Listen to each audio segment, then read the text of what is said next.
Bom dia, boa tarde, boa noite, vocês, alunos do curso Conquista. Estamos em mais uma aula aqui do Cadu e dessa vez vamos falar sobre a questão dos fascismos ou fascismos e como isso tem se dado desde os tempos primórdios até a, a época atual, que está cada vez mais latente, né? Vide a questão do assassinato de George Floyd nos Estados Unidos, a questão do João Paulo aqui também. A questão do João Paulo no Rio de Janeiro foi uma questão mais de mera, de mera fatalidade. Não estou minimizando a questão do menino, mas foi mais uma questão de fatalidade realmente. E vamos lá, vamos partir aqui. História, personalidade e subjetividade. Trabalho apresentado por mim já em 2013 no Instituto Universitário de Pesquisa Rio de Janeiro. Essa aula eu tenho dado constantemente, tanto no UPERJ quanto aqui para vocês também. E o título é Os Fascismos ou Fascismos, Hitler e sua época. Vocês podem até observar aqui nessa figura aqui. Eu vou frisar uns tópicos aqui, tá bom? O que seria uma abordagem historicizante? Seria uma abordagem através da questão histórica do tema, certo? Não vou focar no fenômeno Trevor Hopper, porque isso é uma questão de tratado internacional, que aconteceu no final da Segunda Guerra Mundial, e não vou nem falar dessa questão. Mas eu vou frisar aqui a questão seguinte: seria o fascismo, seria as questões totais, os limites totais, um mal ou uma doença do Ocidente? Né? Vamos refletir sobre isso. Se é um mal ou foi uma doença que acabou ficando, algo que acabou se tornando mais presente, né? E essa é uma questão que tem aberto discussões constantes no meio acadêmico, no meio político, no meio social também. Os fascismos, eles acontecem justamente pela conspiração das elites. Eles acontecem porque você tem uma classe que é desde sempre uma classe revolucionária e esta classe, que é chamada elite, ela vai conspirar contra aquilo que for tudo aquilo que for contra ela. Um exemplo disso, trazendo para o... Vamos pegar no passado mesmo, foi o que aconteceu na Alemanha nazista. Quando você tem Hitler tentando fazer o Putsch de Munique em 1927, você tem primeiro um fato isolado, mas depois quando ele começa, depois que ele é preso, escreve o Mein Kampf, já preso, e ele começa a trazer, a mexer com a questão do povo alemão, da questão da cultura alemã, a coisa muda de figura. Só um segundo, por gentileza. Para o bem ou para o mal, I come back. Então, essa questão da conspiração das elites, ela vai se dar exatamente sobre isso. Então, quando você tem, após a Primeira Guerra Mundial, a elite alemã caindo caindo em desgraça, né, até por causa do que lhe foi imposto pela, pelos, pelos pontos do presidente Wilson, vocês vão observar que a elite alemã ela vai exatamente fazer isso. Pô, quer dizer, como é que você tem um general alemão pedir de esmola? Como é que você tem empresários passando necessidade? Então você vai ter isso acontecendo com muita veemência dentro dentro da Alemanha, e as elites vão se rebelar, que vai ser o primeiro alvo de alto feito lá. O grande capital, como está aqui, ó, o grande capital das classes sociais. Aqui começa a ter um certo, como posso dizer, que aí começa as grandes babojadas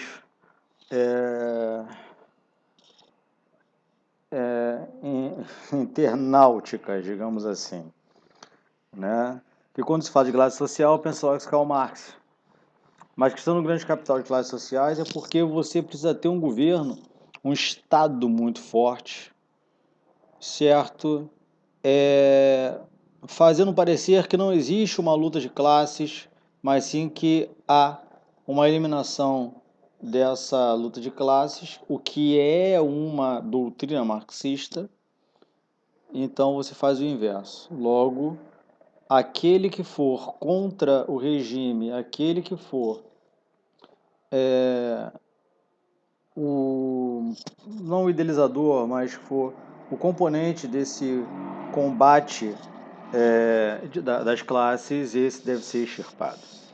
E por fim, a fase final do grande capital, que vai se dar nessa distribuição de riqueza exatamente entre as elites, certo? Prosseguindo. Sobreviventes, novas gerações e o medo da história. Vamos pegar aqui essa abordagem, ainda na abordagem historicizante. Característica básica da análise historicizante é a seguinte. Os fatos, eles acontecem através de uma... Eles são unívocos. Eles são únicos. Então, o encadeamento desses atos são únicos. Eles acontecem de uma maneira só. Não é à toa que você vai ter exatamente o ataque e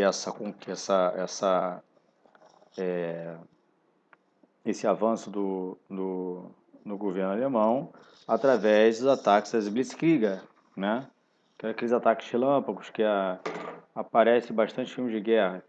Os caras chegavam e tomavam os territórios em 24 horas. Assim aconteceu com a Polônia, assim aconteceu com a França, entendeu?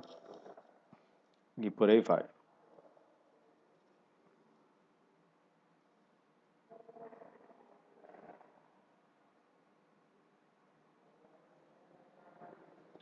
Outro fato aí é exatamente a questão onde eu quero frisar, a questão do carisma. Prestem atenção nisso que eu falarei a vocês. Segundo o sociólogo alemão Max Weber, ou Max Weber, por alguns, em alemão, R é dígrafo, tem som de A, então seria Maximilian Weber, o nome dele. Mas a gente conhece ele como Max Weber. Vamos falar Max Weber, está no Brasil, é Max Weber. Max Weber, ele vai dizer o seguinte, olha, existem 3 tipos de dominação.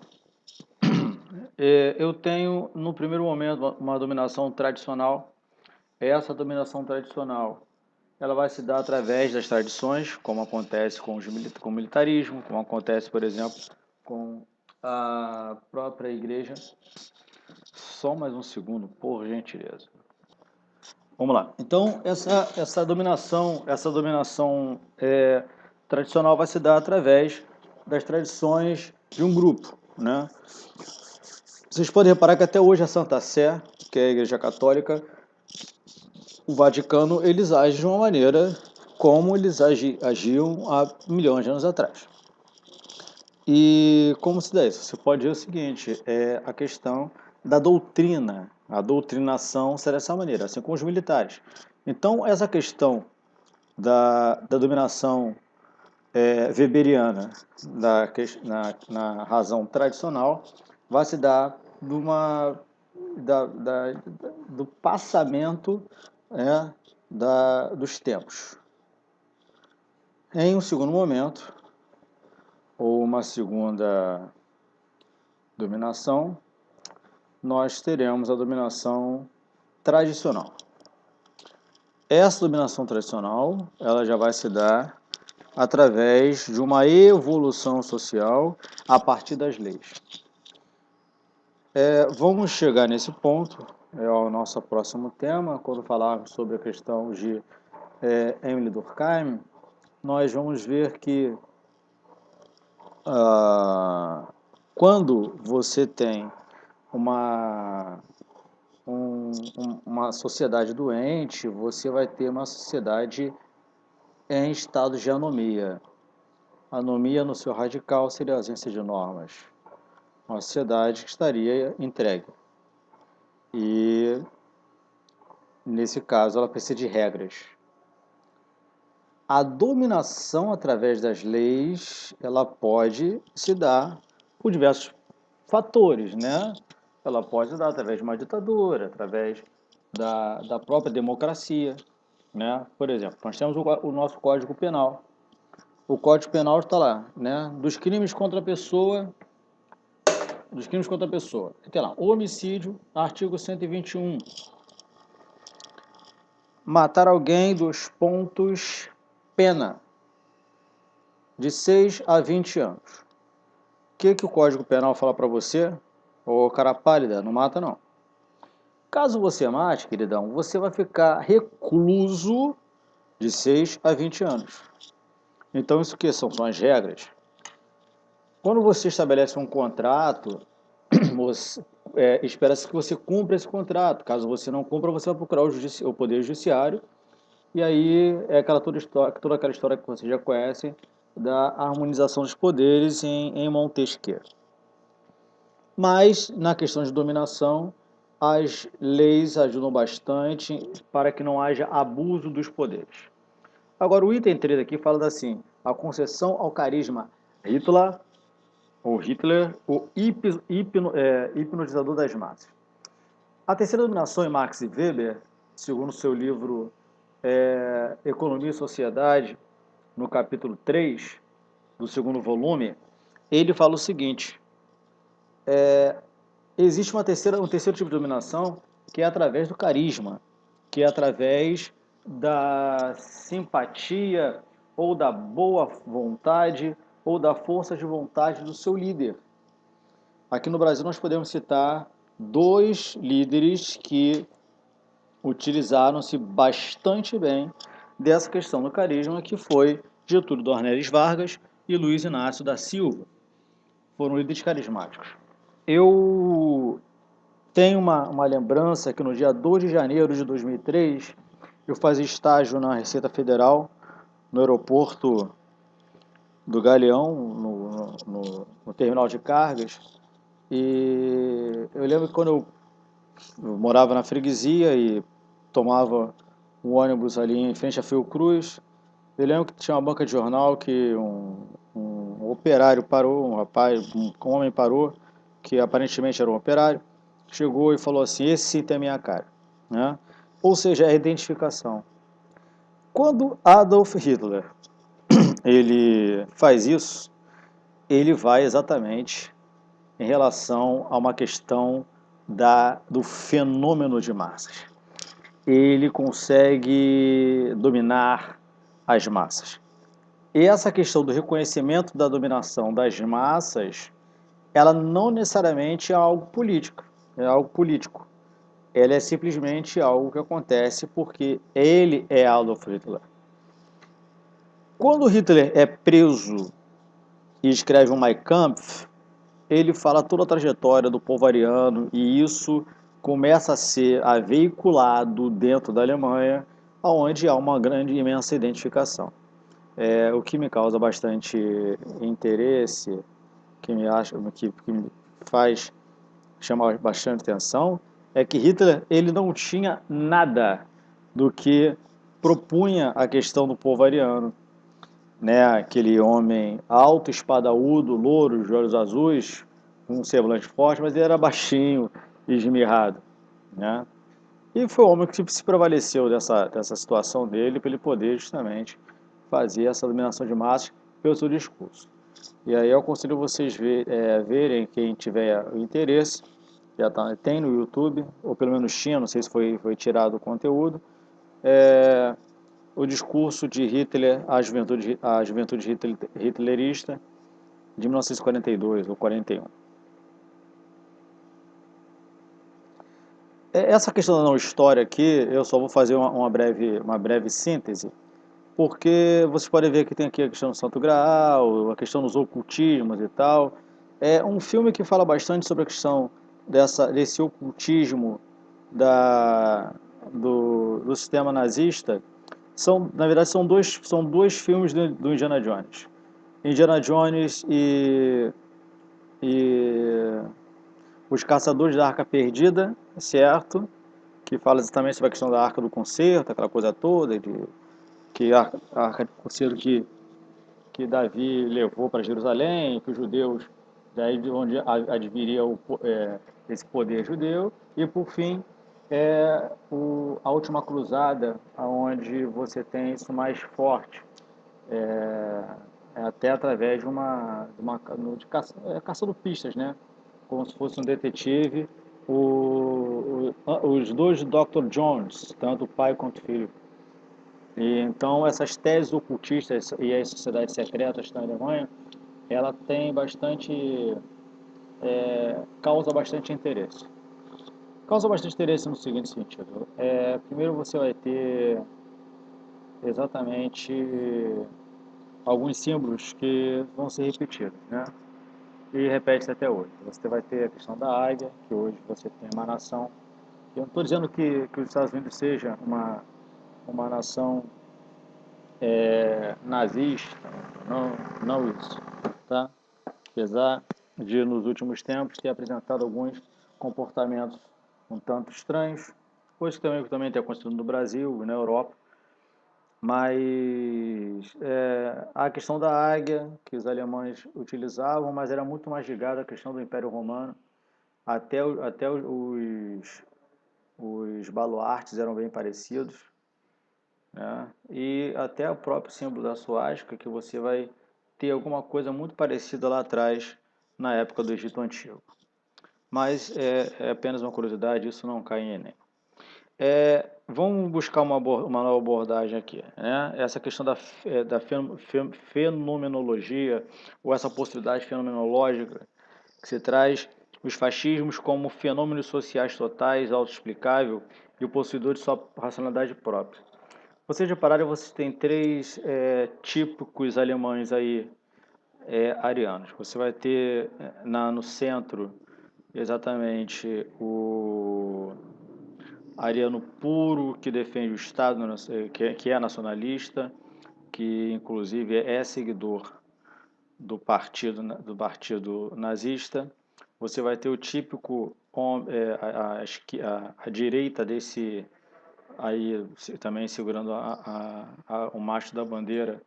Você vai ter o típico acionista de Frankfurt e por fim você vai ter o homem da Baviera aí, né? Já no lado esquerdo da figura central, que representa aí o nazismo, com essa roupa aqui do bávaro, né? Do tirolês lá, né? Que aparece dentro do desenho do Pica-Pau. Então, quando você tem essa ascensão dos fascismos ou do próprio nazismo, ele vai procurar uma racionalidade própria, certo? Esses fenômenos sociais serão de uma maneira total, de uma maneira unívoca, como já foi dito aqui nessa aula. Ela vai ser autoexplicável por como aconteceu com a Alemanha, no caso de... É claro que é muito óbvio você ter uma Alemanha saindo da Primeira Guerra Mundial toda devastada e na Segunda Guerra Mundial ela vai tentar retornar ao seu apogeu.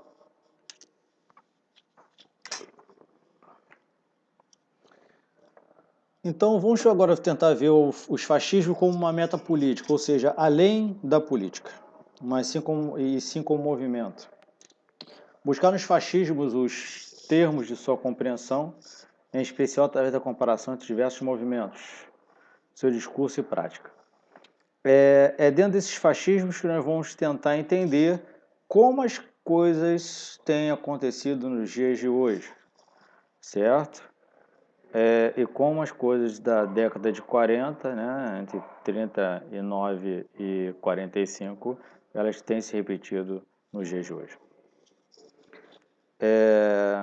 Vamos ter, no primeiro momento, essa recusa aos instrumentos da teoria clássica, teoria essa que seria não de uma dominação, mas sim de um caminho, de uma via democrática, certo? E vamos analisar também, além dessas análises liberais, das análises das teorias liberais e marxistas.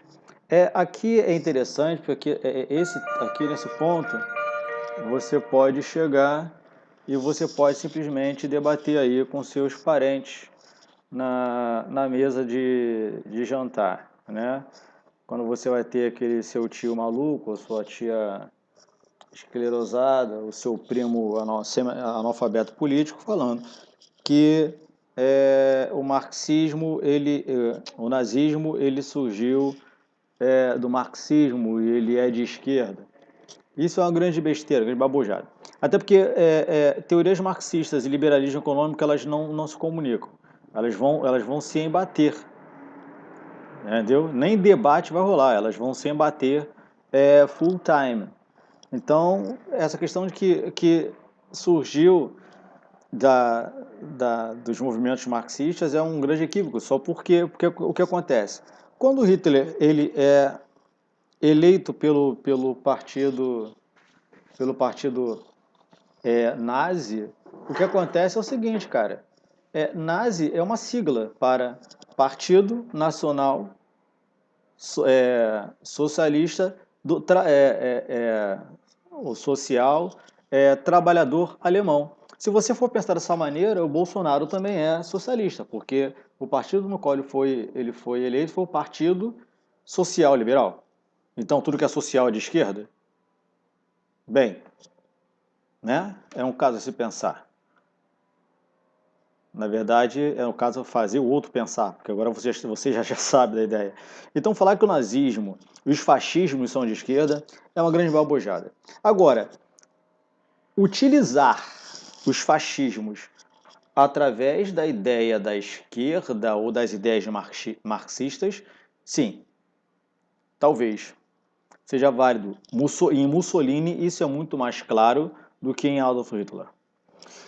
Quando Adolf Hitler, a ideia é muito simples, é só você argumentar da seguinte maneira, que com certeza eles não vão saber responder, até porque são semi-analfabetos funcionais políticos, eles não entendem isso. Quando você tem lá em Auschwitz, isso mesmo, Arbeit macht frei, ou seja, o trabalho liberta, né?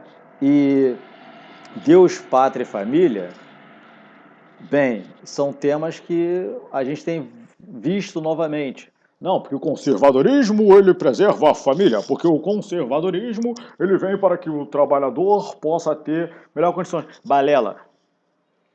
Estamos às portas, quem sabe, falando do mundo, o Brasil eu acho que ainda vai atrasar bastante para chegar nesse ponto, mas estamos às portas realmente de uma ideia altamente fascistante, tá certo? Então, só vocês tomarem cuidado com isso. E aqui temos um problema que já no século XX para o século XXI. Tem um filme excelente do Edward Norton chamado Oh Dear God. Deixa eu me lembrar. Uma História Americana, o Edward Norton. É um filme da década de 90, se não me engano, 92, entre 92 e 94, que fala sobre a questão do neonazismo já naquela época nos Estados Unidos. Então, nós temos hoje a permanência dos fascismos. Ele existe e ele permanece hoje em dia. Você pode ver isso, inclusive, jocosamente na Ucrânia, que é muito louco pensar que a Ucrânia ainda é fascista, ou tem algum segmento fascista. Você vai ter a ressurgência fascista, você vai ter o neofascismo, você vai ter o pós-fascismo.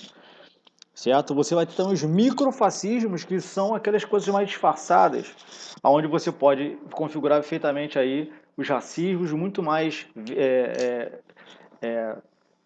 como pode dizer, muito mais aflorados do que o fascismo em si.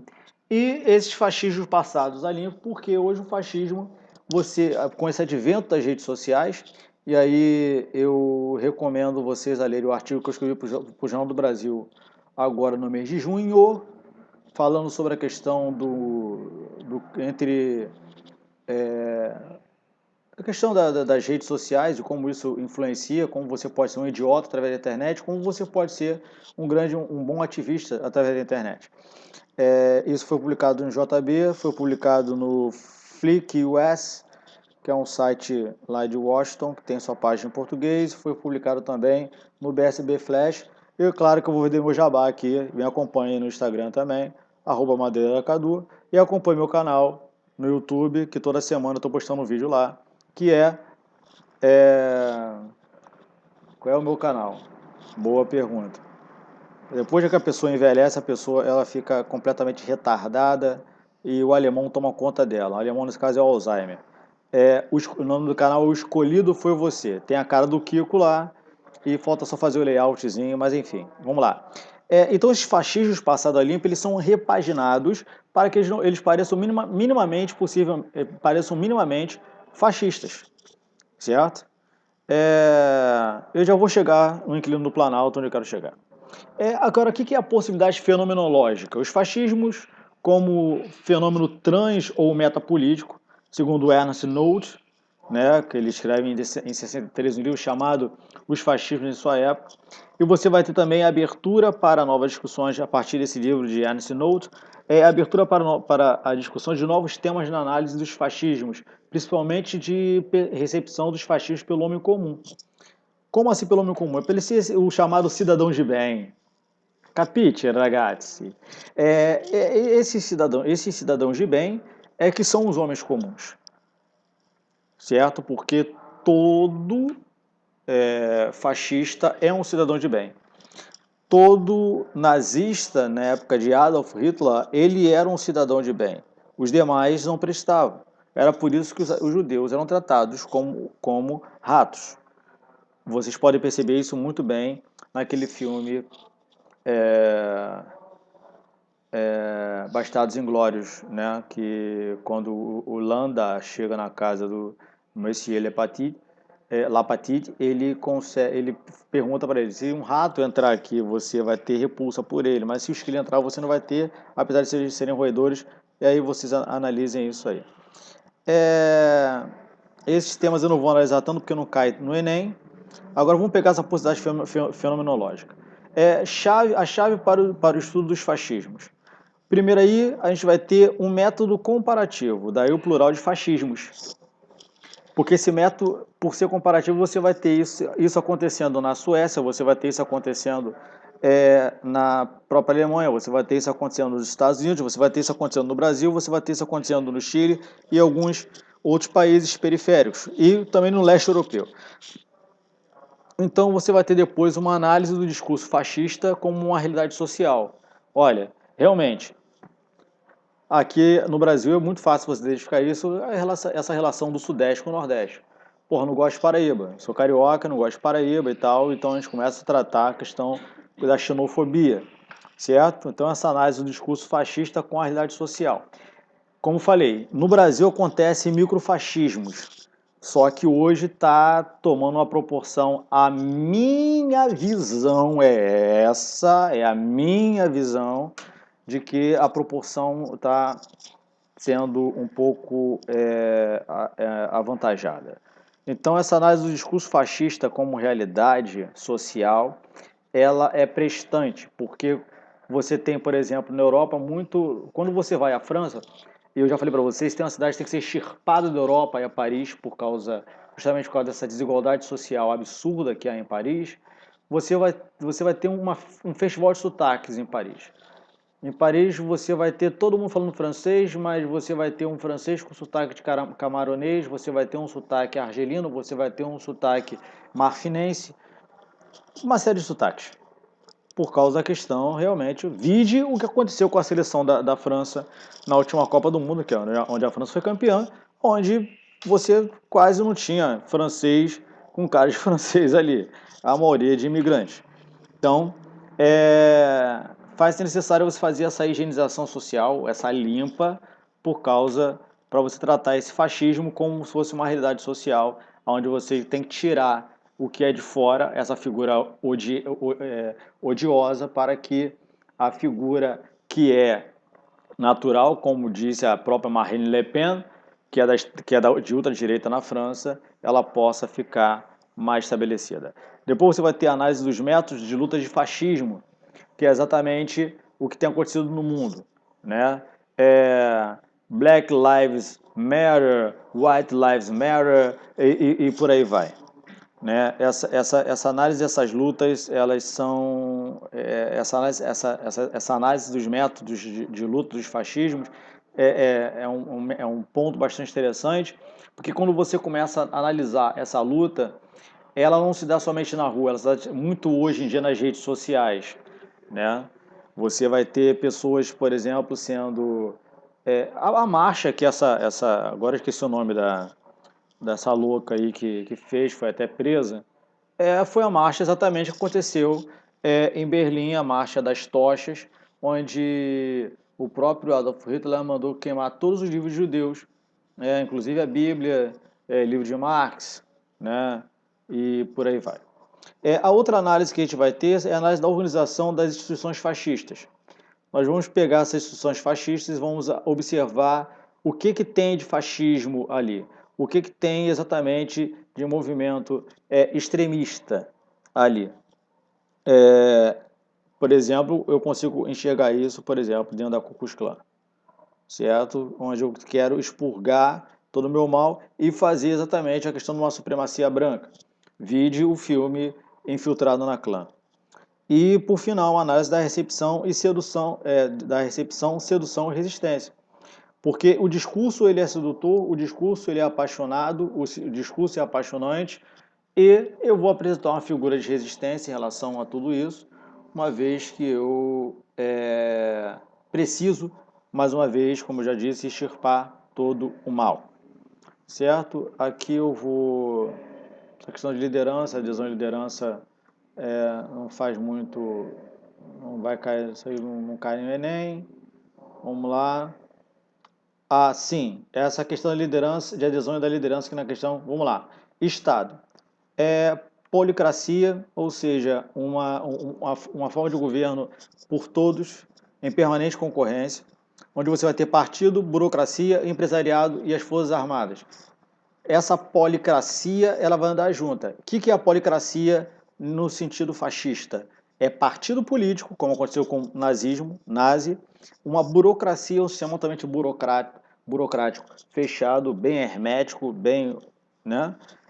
Um empresariado com uma força muito motivadora e, por fim, as Forças Armadas.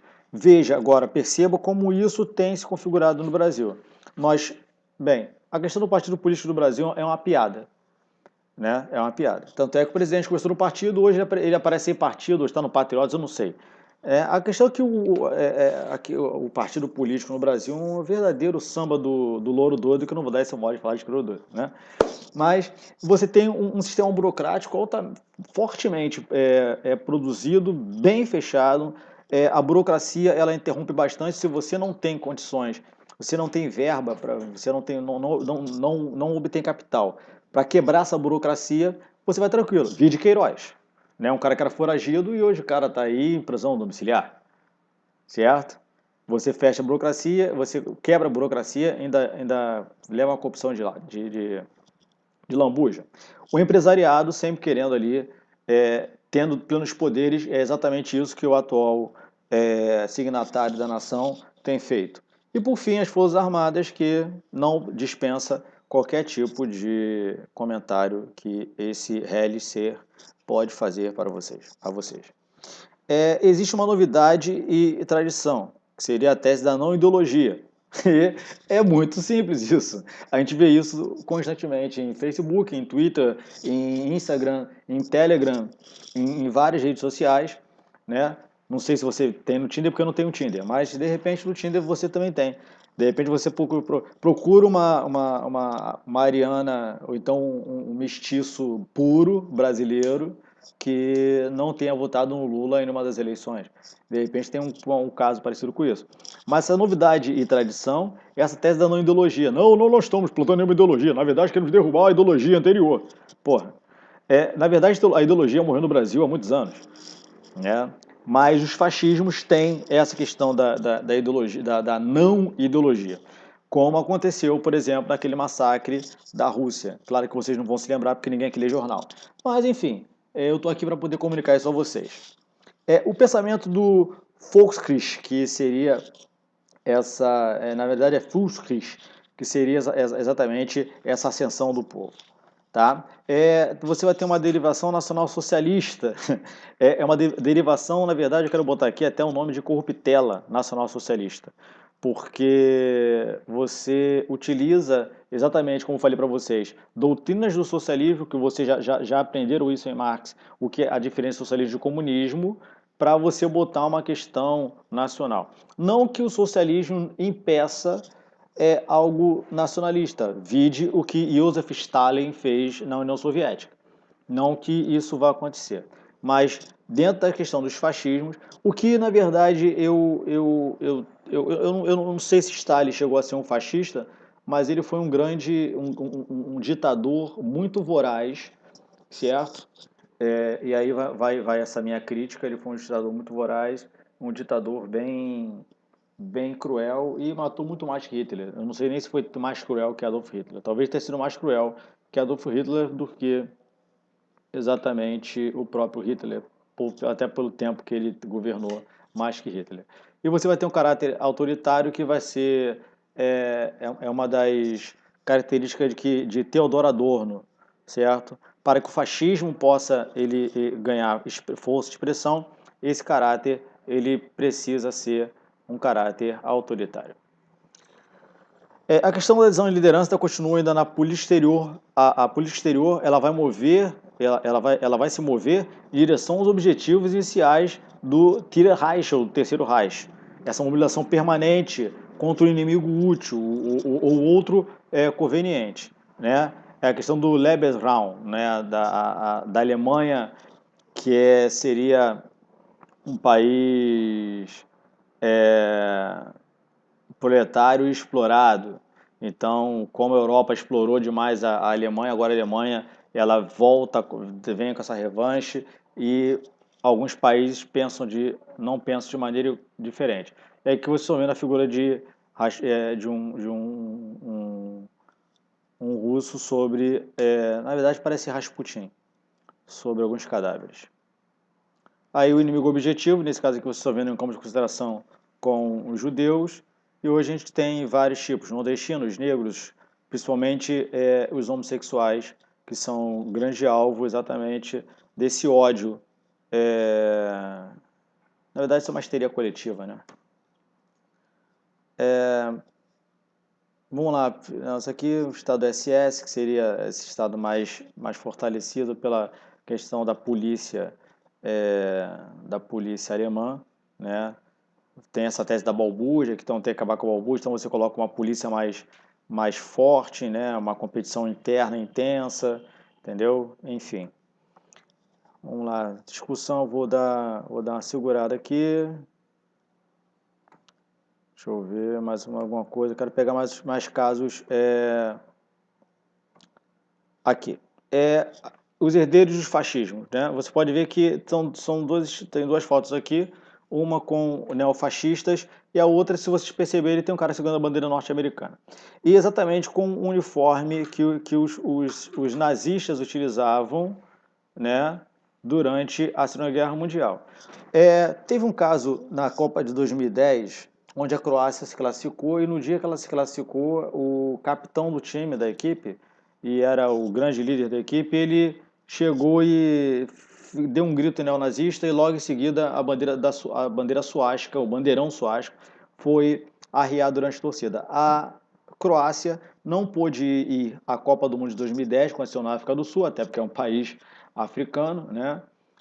Com medo de algumas matanças. Esse jogador foi banido do futebol. A Croácia, para poder voltar, ela só voltou na Copa de 2014 aqui no Brasil, ela teve que pedir perdão publicamente, no caso a Federação Croata de Futebol. Quer dizer, as coisas elas continuam acontecendo. Agora você vai ter aqui homens de bem ou homens do bem, né? Então você tem isso até hoje, ódio. No caso do Brasil uma balbúrdia, é uma miscelânea. Na verdade, aqui não tem ódio aos judeus. Na verdade, existe um ódio sim aos judeus, mas o ódio àqueles judeus que mataram a Cristo, mas eu adoro o judeu porque o judeu é um país rico. Geralmente o judeu é rico. Então, quando vou fazer uma manifestação, eu coloco a bandeira do Brasil, boto uma bandeira dos Estados Unidos e sacudo a bandeira de Israel. Ou seja, é uma palhaçada ferrada, né? Então, é ódio aos judeus, ódio aos pobres, ódio aos negros, ódio aos gays, ódio aos nordestinos. Isso é muito latente no nosso país. Então, nós estamos realmente às portas de um neofascismo, sim. O que se busca agora, eu não sei se isso é bom ou se é ruim. Na minha visão, é uma coisa boa. Ainda bem que o nosso signatário é uma anta, ele é uma besta. Então, você tem um Estado forte. Você tendo um Estado forte, você tem uma ponte para uma ditadura, certo? É coisa que nesse exato momento fica difícil. Agora, eu não sei se ele caindo, entrando um Mourão, um Heleno, a coisa fica mais difícil. São temas que vocês precisam pensar isso, porque isso, de repente, não vai. Claro, com certeza isso não vai cair na prova dessa maneira que eu estou falando, mas é uma redação, é um tema de redação que cai que você pode abordar vários temas. Os fascistas, esses homens de bem, né, homens do bem, eles são homens de origens populares, de classe média baixa, né? É o chamado pobre de direita, né? E faz um apelo direto pelo uso da violência, certo? Vamos fazer a selva de pistolinha, né? Coisas desse tipo. Isso aí é papo para vocês debaterem, para vocês acabarem com o almoço de domingo na família de vocês, ok? Aqui eu encerro a aula, certo? E só um minuto, por gentileza. Aqui eu encerro a aula de... Ah, sim. Aqui eu encerro a aula de vocês. Muito obrigado pela audiência, certo? E eu espero que vocês assistam, correto? Muito obrigado. Bom dia, boa tarde, boa noite.